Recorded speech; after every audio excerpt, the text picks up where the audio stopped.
Unrivaled League needs Caitlin Clark, and they are preparing to offer her a massive deal. But is it all too little too late? Special players get special pay and contract offers. A Lionel Messi-style offer is being considered by the future Unrivaled Women's Basketball League to entice Caitlin Clark to play in the league's inaugural season.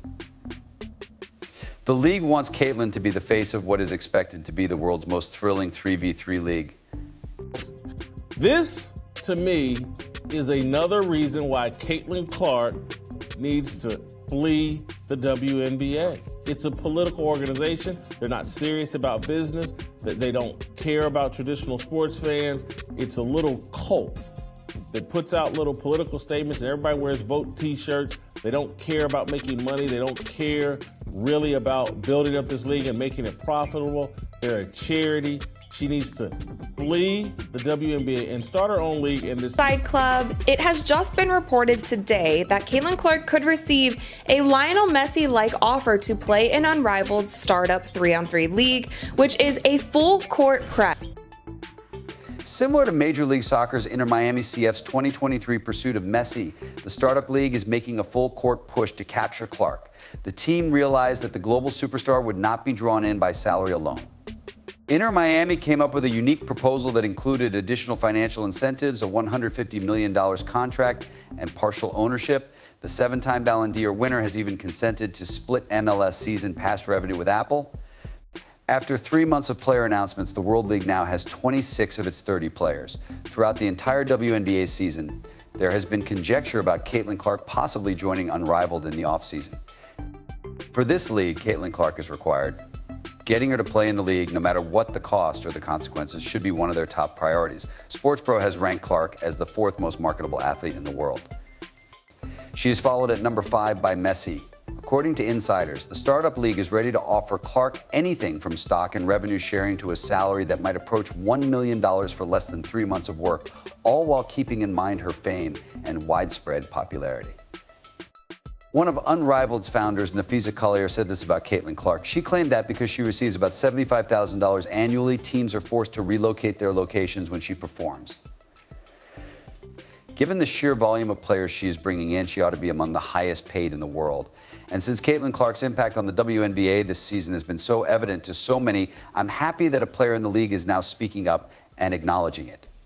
As she did for the WNBA this year, Unrivaled anticipates that a Caitlin Clark effect akin to the Messi effect in MLS will increase ticket sales and ratings for TV partner TNT Sports while attracting well-known marketers. And compared to NBA superstars like LeBron James, who will make $48.7 million with the Lakers this season, that $1 million paycheck might not seem like much. But compared to Clark's base salary of $76,035 in her first season with the Indiana Fever, that would be a fortune. Without incentives, she will only make $338,056 throughout her first 4 seasons, according to SpotTrack.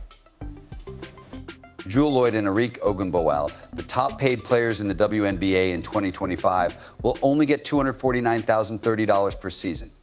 Steph Curry, the Warriors superstar, makes $55.8 million. Therefore, a good salary for a few months of labor would be appreciated. Fortunately for Caitlin, though, her real source of money is not from the court. She has several contracts, including a $28 million 8-year agreement with Nike. She has amassed a strong portfolio of corporate sponsors since playing for the Iowa Hawkeyes in college, including Swoosh, State Farm, Gatorade, Wilson, Bose, Buick, and others.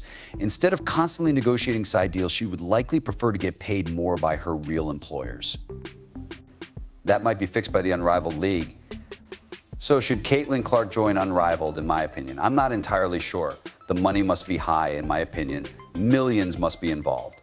At the very least, it must be what Cube offered her for the Big 3. Caitlin Clark doesn't require any money despite this. She has many endorsement contracts. She seems completely okay to me.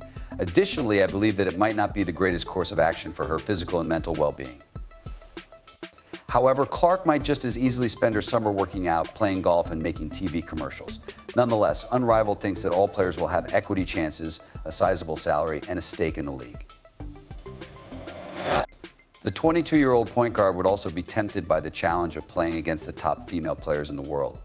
Breanna Stewart and Nafisa Collier co-founded Unrivaled, a professional women's sports league that promises to offer its 30 players the highest salary in the league's history. Without taking into account their stock assets, that amounts to a 6-figure base salary. Players and agents have reportedly been told up front that the league would not employ a one-size-fits-all payment system. Rather, a sliding scale will be used to pay participants. As a player's social media following and celebrity increase, so will their earnings. Since Tiger Woods, Clark has been the most watched athlete on television by that measure.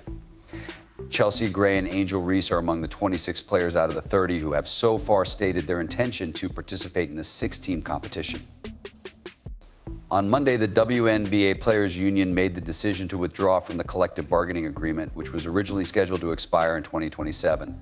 The highest average pay in the history of professional women's sports leagues is something Unrivaled is happy to provide.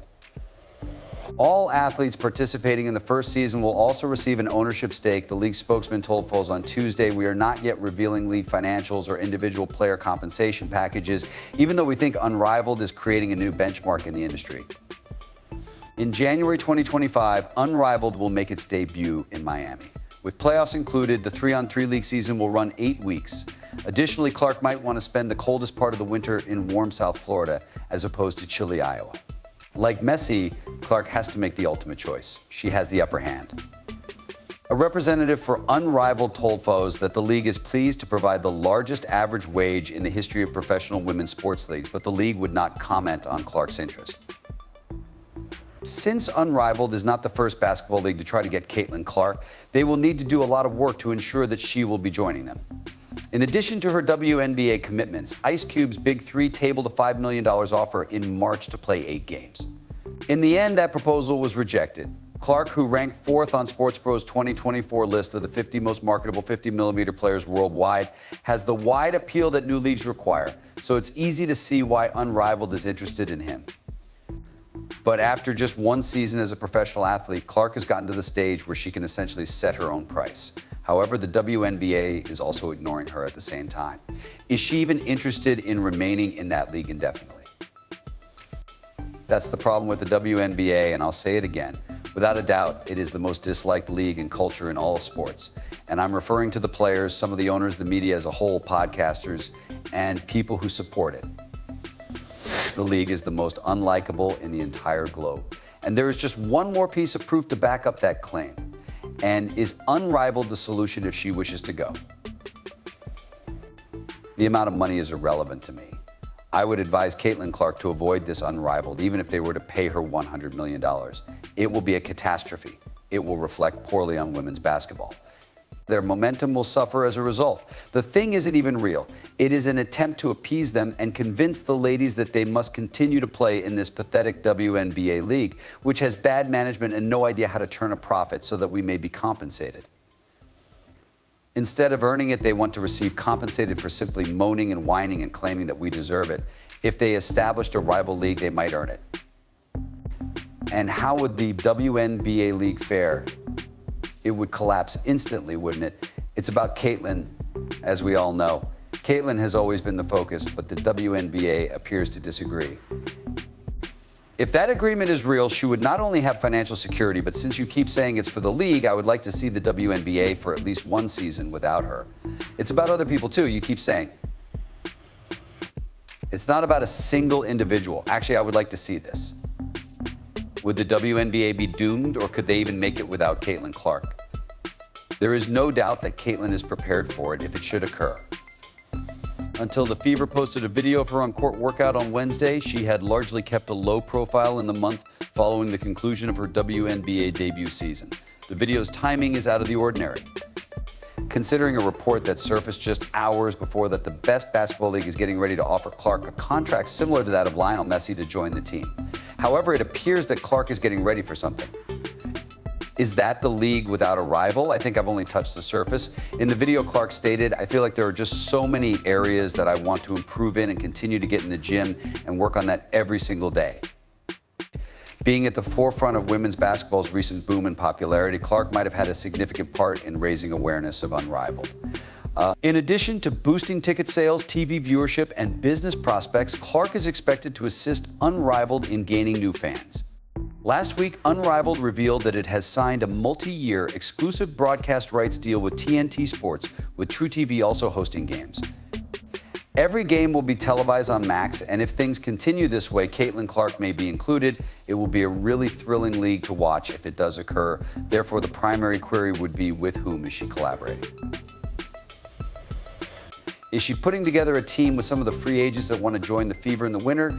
Given that she might be headed for the Fever, could she and Plum work together? Or will she form a great team with adversary Angel Reese? What are your thoughts? Please share your opinions in the comment section below. Remember to subscribe for daily basketball news as well.